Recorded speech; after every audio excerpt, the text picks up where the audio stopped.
Find a seat and put your phone down, because I have been holding this story in all day and I cannot hold it anymore. And before you roll your eyes and assume this is just another beef breakdown, stop right there. This is not a beef.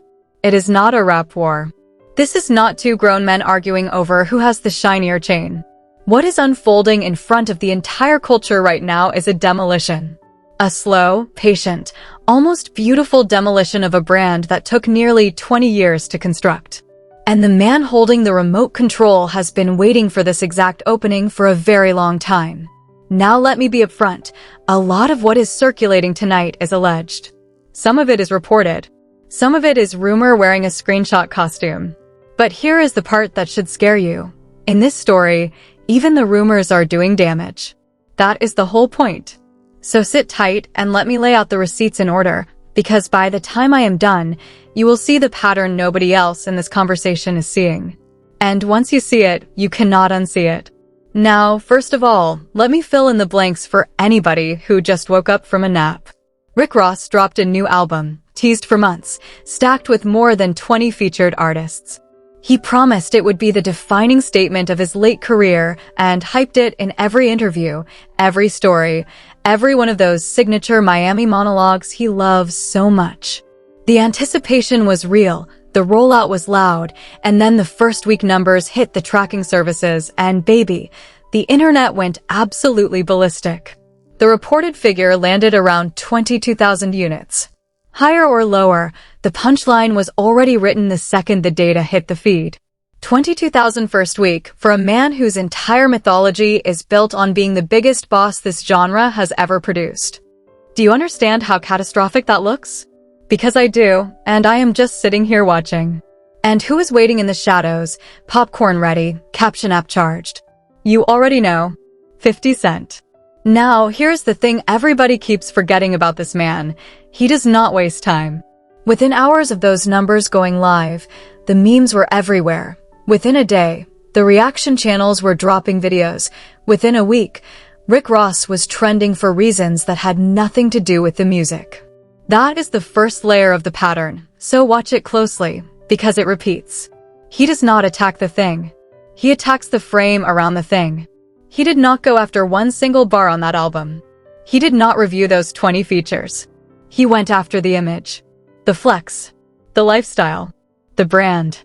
And that is when the game changed. Because Rick Ross, to his credit, tried to outthink him. Instead of arguing about the numbers, instead of doing what any rapper with something to prove would do, Rick Ross pulled the oldest move in the book. He tried to float above the conversation. He started talking about the long game. He started talking about longevity. He started talking about bots and artificial streaming inflation and how the real flex in this era is keeping the music pure. His exact energy in interview after interview, I do not need to play on the same field as Curtis because I am playing chess while he is playing checkers. And for a minute, that worked. His fans repeated it. His timeline printed it like gospel. On paper, that sounded like a masterclass in composure. But here is where the trap snaps shut. 50 Cent does not respect composure.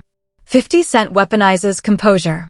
The moment he tried to elevate himself above the numbers conversation, 50 Cent zoomed in on every flex he has ever posted and dismantled them one by one, with a smile. Surgical, patient, cold, and genuinely funny to everybody watching, even when you knew the man on the receiving end was furious.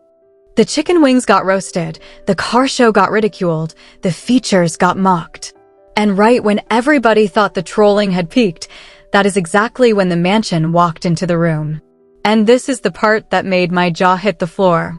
50 Cent told his followers on Instagram that the mansion Rick Ross has been showing off for years, the $100 million mansion he films himself walking through and tours like it is the White House, was allegedly available on Airbnb. Let that sit with you for a full second. He said, in front of the entire hip-hop internet, that the centerpiece of Rick Ross's public image is, in his opinion, a rental. Essentially, everything is fake. Not the music. Not the features. Not the streams. The house. The house that Rick Ross has spent years photographing, filming, and using as the ultimate proof that he made it. Now understand the strategy here, because this is where the genius shows up. 50 Cent did not attack the album or the features. He went straight for the aesthetic, the brand, the visual identity that Rick Ross has spent nearly 2 decades constructing. And in one caption, he tried to detonate the whole Biggest Boss legend without proving a single word. He only had to plant the question. The second it went live, every timeline started asking the same thing.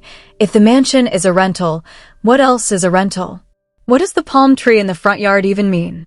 How much of the luxury persona is real, and how much is one very expensive photo shoot? Those questions ricocheted through the culture within minutes, and that is when Rick Ross made his move. Now, to be fair, Rick Ross did not eat that shot in silence. He fired back, and on paper, the response sounded devastating. In that unhurried Miami cadence, he told the young hustlers that if he wanted $250,000 first week, he could have played that game, $400,000 too. And he reminded them that the artist 50 Cent is propping up cannot even show you a palm tree in their front yard while he stands on a $100 million estate. On any other night, against any other opponent, that clapback would have been the mic drop of the week. But this is not any other beef. This is 50 Cent. He does not react. He redirects. He absorbs. He studies. And then he detonates. Because right when the timeline was starting to tilt back in Rick Ross's favor even slightly, 50 Cent walked into a different interview and dropped the most surreal announcement of his entire late career. He looked into the camera and casually let the world know he has a brand new song locked and loaded for the upcoming Street Fighter movie soundtrack, featuring not just him, not just Eminem, but Tupac. Yes, that Tupac. The Tupac who has been gone for nearly 30 years. The Tupac who is arguably the most protected voice in the entire history of American music. Not a reference. Not a sample. Not a shout-out. An actual featured performance built into the song. And when the interviewer glitched in real time and asked if this was one of those AI voice things everybody is doing now, 50 Cent shut it down instantly. No artificial intelligence was used to conjure those vocals. The Tupac estate approved the record, provided previously unreleased material, and gave the green light. The song was crafted specifically as the theme for the Street Fighter movie. The paperwork was real, the vocals were real, and it drops soon. Now stop. Let that image sit inside your head for a second.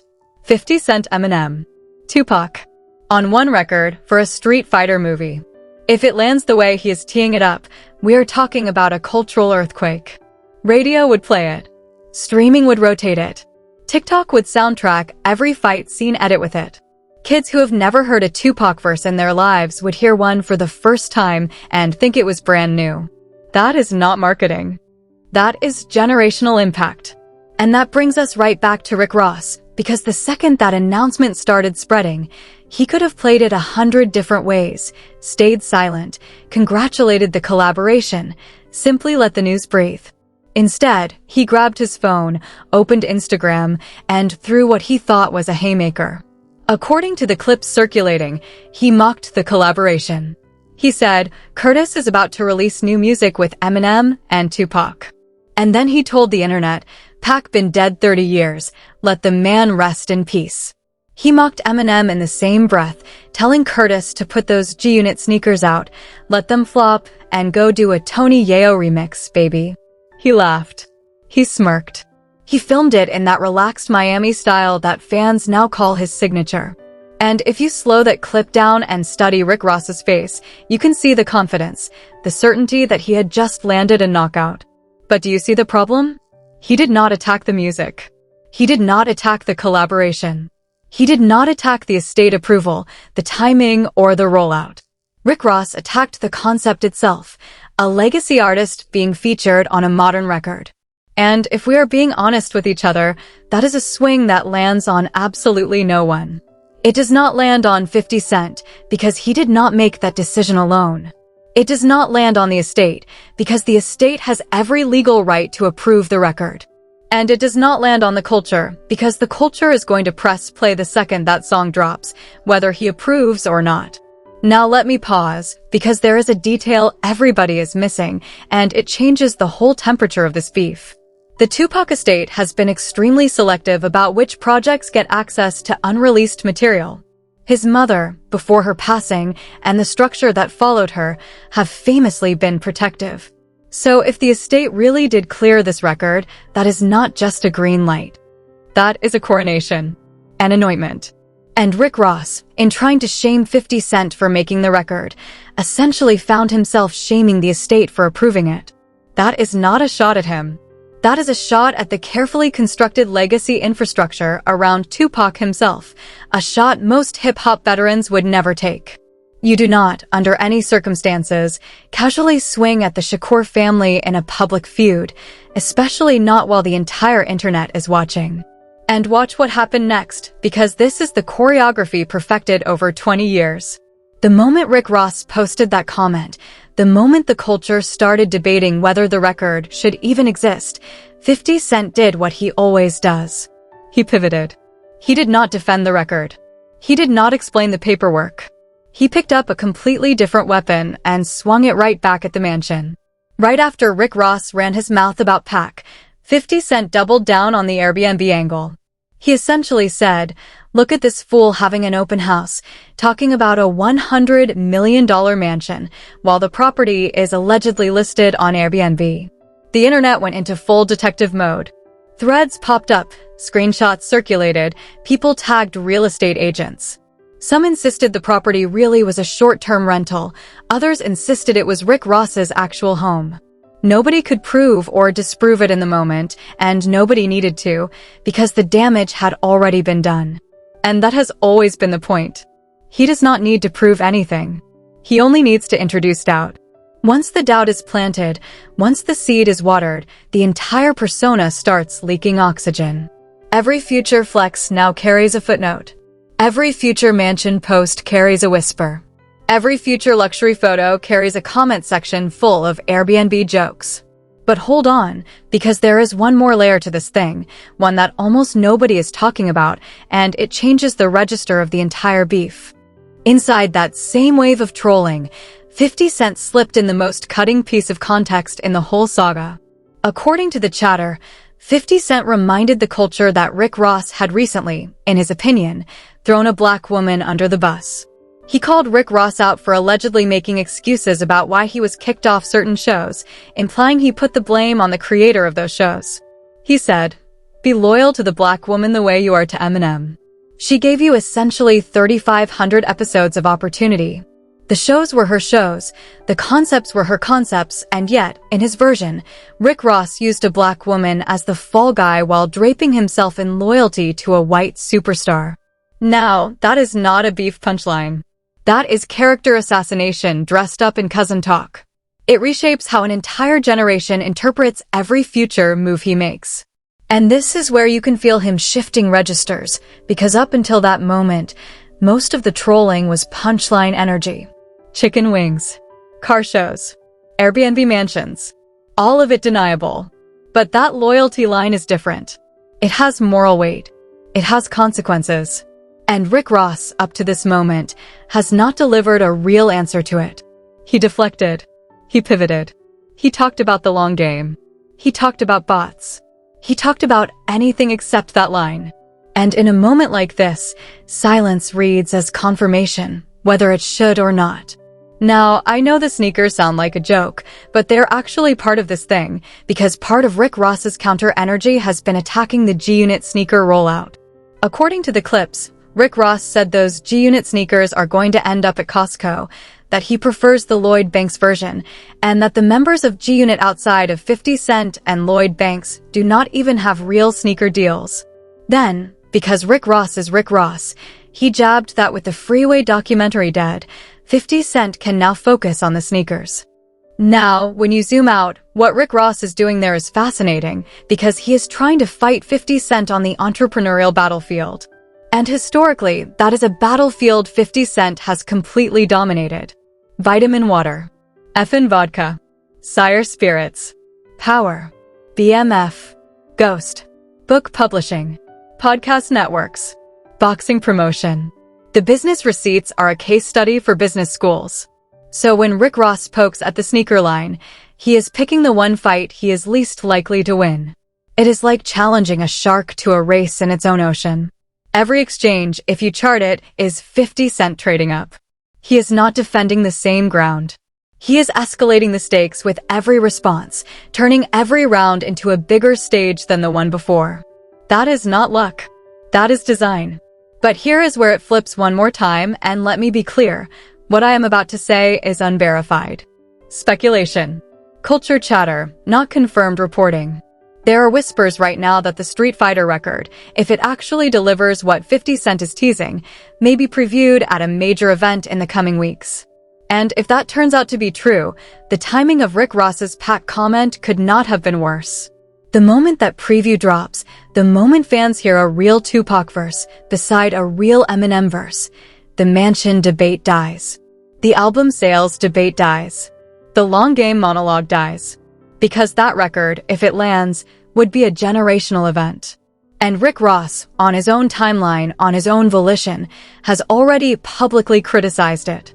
Which means when the moment arrives, if it arrives the way 50 Cent is scripting it, Rick Ross will be the guy who tried to talk the culture out of celebrating it. And there is no more dangerous position in hip-hop than being the guy who publicly bet against the moment everybody ends up loving. That is a career footnote you can never fully scrub. Now, let me sit on the other side of the table for a second, because I do not want to be the kind of person who picks a lane and refuses the other view. There is a legitimate, sincere argument that some legends should simply be left alone. There is a legitimate argument that hearing Tupac on a video game movie soundtrack feels, to some people, like a compromise of legacy. And there is a legitimate argument that unreleased material deserves a better setting than a Hollywood popcorn franchise. Those are all defensible positions. Part of why Rick Ross's line resonated with a slice of the culture is that he tapped into a real feeling, even if for the wrong reasons. But here is the part he missed. The strongest version of that argument does not come with a laugh track, does not come with a punchline attached, and does not come from a rapper who has been in a public war with 50 Cent for over a decade. The moment the message becomes intertwined with the messenger's personal beef, the moment the concern becomes a clown emoji, the entire moral weight evaporates. And that right there is Rick Ross's fundamental problem in this feud. He keeps having good points. He keeps making them in bad ways. He keeps carrying a valid argument into the ring inside a broken vehicle. Are you still with me? Because we are almost at the part where the whole picture snaps into focus, where the strategy behind the strategy reveals itself. Go back and look at 50 Cent's public playbook over the last 20 years, and one pattern shows up over and over again. Whenever he is entering a new business phase, about to drop a new project, or needs visibility for a new venture, he provokes a beef. Not a random beef. A calculated beef with somebody who has enough name recognition to trend, enough emotional volatility to respond, and enough audience overlap to guarantee attention. Rick Ross checks every one of those boxes. He has always checked every one of those boxes, which is exactly why, out of every possible target, he is the one 50 Cent keeps coming back to. Not because he cannot let it go. Because it works. Every single time. And this time the timing lines up almost too perfectly. A new song is coming. A soundtrack is being teased. A Street Fighter film is on the horizon. Every headline, every meme, every mansion joke, every Airbnb caption is another organic ticker keeping 50 Cent's name in every conversation right up until the record drops. Whether he designed it that way or not, the outcome is the same. Rick Ross is providing free promotion for a project he already publicly criticized. That is the paradox of engaging with 50 Cent in this era. Every time you swing, you are also holding up the poster for whatever he is about to release. Now, zoom out one more time, because I want you to see the full board. This is not just about two rappers exchanging shots. This is about how modern hip-hop celebrity actually functions in the streaming era. In the streaming era, the beef is the marketing. The reactions are the rollout. The Instagram post is the press release. And whoever masters that landscape is the person who runs the culture. 50 Cent has spent a decade mastering it. Rick Ross has spent a decade underestimating it. And that gap is the whole story. For real. If you take absolutely nothing else away from this breakdown, take this. Never confuse composure with strategy.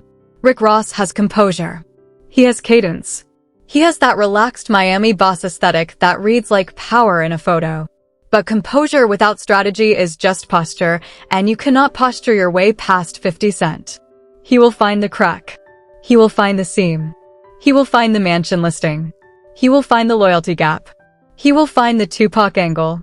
He will find whatever is closest to the surface and drag it into the light with a caption and a laughing emoji. Then he will do it again the next day, and the day after that, until the target either responds emotionally and gives him more material, or goes silent and gives him the appearance of surrender. And speaking of that, do not, and I mean do not, expect this feud to cool down anytime soon. One Instagram post from either side is all it takes to reignite the cycle. One quote in a podcast. One photo at an event. One comment under the wrong post. And we are right back here, breaking down the next exchange, watching the next Airbnb joke, the next mansion clap back, the next pack reference. This thing does not have an ending. This thing has episodes, and we are at best midway through the season. Which brings me to the last thought I want to leave you with, because underneath all the memes there is a real question buried in this beef, one that every veteran artist will eventually have to answer. What does longevity actually look like when the numbers stop cooperating? Does it look like Rick Ross digging in on the long game, refusing to compete on first-week sales, leaning on his catalog and image? Or does it look like 50 Cent pivoting to Hollywood, television, franchise soundtracks, boxing, whatever medium keeps his name in the algorithm? Both models have their defenders. Both models have real receipts. But what we are watching in real time is the war between those two models being played out by two of the loudest personalities the genre has ever produced. Every joke, every jab, every mansion crack, every Tupac announcement is really a proxy skirmish in that larger war. That is what makes this beef different. That is why it will not die. Because it is not about Curtis. It is not about Ross. It is about which version of veteran hip-hop success defines the next 10 years of the culture. Whichever man wins the narrative wins the blueprint. And here is the piece that keeps me up at night. The thing 50 Cent understands that Rick Ross either cannot or will not is that, in the modern attention economy, being talked about matters more than being right. Being trending matters more than being correct. Being unforgettable matters more than being universally liked. He does not care if half the internet thinks he is petty. He cares that all of the internet is paying attention. Every single time Rick Ross responds, every single time he posts a reaction, he is voluntarily walking into a room that 50 Cent has already rigged. That is the entire secret. That is the entire genius. 50 Cent is not fighting for the win. He is fighting for the frame. And whoever controls the frame controls the story, controls the algorithm, and controls the culture. So now it is your turn, and I need your real take before you leave. Do you think Rick Ross should have stayed silent on the Tupac record, or was he right to speak for the people who think some legends should be left alone? Do you think 50 Cent has finally taken the trolling too far, or is this just another Tuesday for him? Do you think the Airbnb claim is real, or is the whole thing a calculated distraction to bury an album rollout?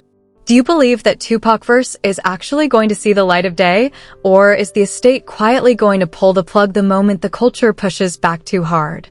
And do you think the biggest boss brand ever recovers, or is it permanently dented no matter what drops next? Whatever your take is, drop it in the comment section and let the debate live down there, because I read every single reply, and half of my next breakdown always starts in what y'all say. And if you want the follow-up the second the next round gets fired, hit subscribe, ring the bell, and turn those notifications all the way on, because when the next chapter drops, and it absolutely will drop, I do not want you finding out from some random blog with half the information. I want you hearing it from me, with every receipt, every screenshot, every quote, every hidden layer nobody else is willing to spell out. I will catch you on the next one. Stay sharp. And remember, the demolition is not finished yet. The mansion might be a rental. The crown might be a joke. But the war for the frame is still wide open, and the next 48 hours are going to tell us which version of hip-hop wins the next 10 years.